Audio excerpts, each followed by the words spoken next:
Hi, welcome to my kitchen. Today I'm making Italian Easter pie and I wanted to show you how I do it. I've got all the ingredients laid out here and we'll go over those and then we'll go over to the stove and I'll show you what happens next. So I've got my cheeses. I've got mozzarella cheese. I got a nice Parmesan cheese, parsley, sausage. You're gonna need some eggs, whole milk ricotta cheese, prosciutto, and then I've got my pastry shells. So first step is we're gonna go over to the stove and we're gonna start cooking the sausage. So I'll meet you there. Okay, we're gonna get that sausage started. So I've got a pan set to kind of a low heat. I'm just gonna put a little bit of olive oil in, a little bit less than a tablespoon actually. And then with this sausage, I'm gonna use a knife and I'm gonna take it out of the casing. And I like to do this because sometimes the sausage that you get that's already ground doesn't have the same flavors that you get when you open the sausage up. Okay, the sausage is done. See, it's just lightly brown. There's no pink. I didn't have to drain a whole lot, so this didn't release a lot of fat. But let's get to the next step of putting all the ingredients together. So I've got 2 pounds of whole milk ricotta cheese. And I always say just use the whole milk. Just go for it. I've got parsley. Beautiful fresh chopped parsley. And I have almost 2 cups of mozzarella cheese.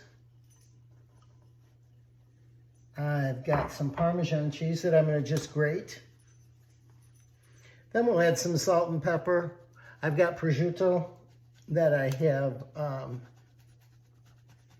just chopped up. I like to let it rain with that Parmesan. It tastes so great. Look at that. I've got 4 eggs, and I'm just gonna whisk those together. Just break them up and put them right in.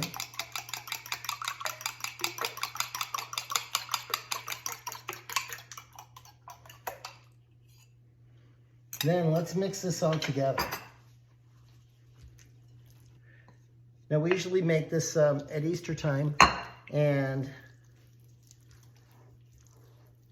I think that a lot of families call it pizza rustica, and everyone has their own version. This just happens to be the one that we used in my family and I grew up with. But look at how beautiful that's starting to come together.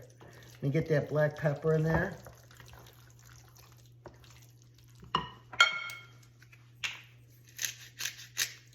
Then we're gonna put it in our pie shell, pop it in the oven. We will be ready to eat. Okay, we're getting close. All my ingredients are ready. I just used a prepared pie shell. They're real simple. You find them in the dairy. And I just rolled it out a little bit. And now what I'm gonna do is just using my rolling pin to pick that up. I take my pie shell. I've already sprayed it. And you just roll the shell out onto it.